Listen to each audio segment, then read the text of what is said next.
Trump, Vance to hit the campaign trail for first time together. Former President Donald Trump is returning to the campaign trail in the battleground state of Michigan, days after accepting the Republican nomination for president at the party's convention for the third time. This time, though, Trump will be joined by his running mate, Ohio Senator J.D. Vance, for the first time at a campaign rally in Grand Rapids, Michigan on Saturday evening. It marks Trump's first rally since his assassination attempt at a rally in Pennsylvania last Saturday. The rally will be held inside the Van Andel Arena, an easier-to-secure indoor venue after the gunman at last week's outdoor venue fired from a nearby roof. The indoor venue is a change from Trump's previous rallies this election cycle, which are primarily outdoors, weather permitting. Van Andel Arena accommodates more than 12,000 people, although it's unclear how many people will attend. The arena is located in the heart of downtown Grand Rapids, surrounded by several restaurants and hotels. Attendees can expect heightened security given last week's attempted assassination. Many attendees said they came to show Trump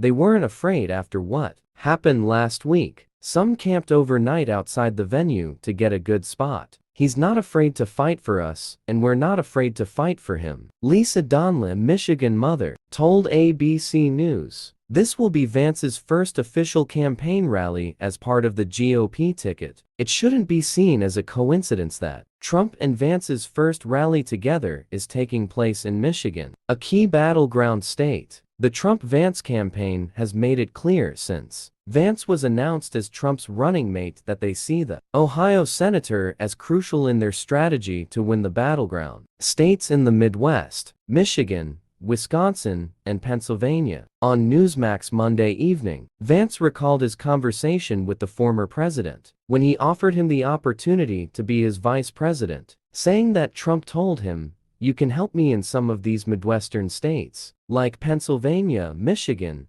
and so forth." During his acceptance speech at the Republican National Convention earlier this week, Vance emphasized his background growing up in Middletown, Ohio, and living in the Rust Belt. "I promise you one more thing. To the people of Middletown, Ohio, and all the forgotten communities in Michigan, Wisconsin, Pennsylvania, Ohio, and every corner of our nation, I will be a vice president who never forgets where he came from," Vance said Wednesday night. But Vance has come a long way since his Rust Belt days, having gone on to attend Yale Law School and worked in the tech industry as a venture capitalist. In 2016, Vance released his memoir, Hillbilly Elegy, which shared his story of growing up in poverty in America's Rust Belt and being surrounded by violence and addiction. A few years later, he launched his campaign for Ohio's open Senate seat, winning the general election in 2022, defeating then Rep. Tim Ryan. Michigan is an essential state for both candidates. President Joe Biden defeated Trump in Michigan in 2020. However,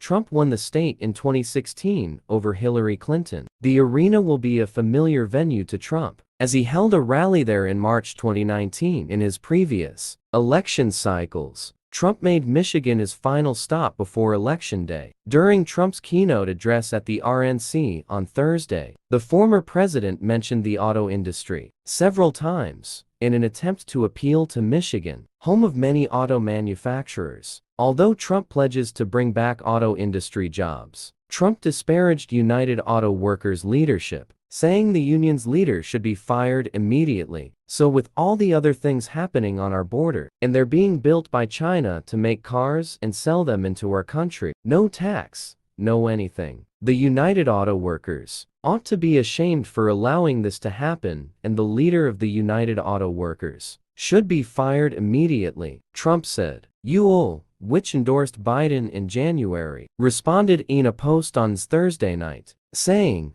"At real Donald Trump is a scab and a billionaire, and that's who he represents. We know which side we're on, not his."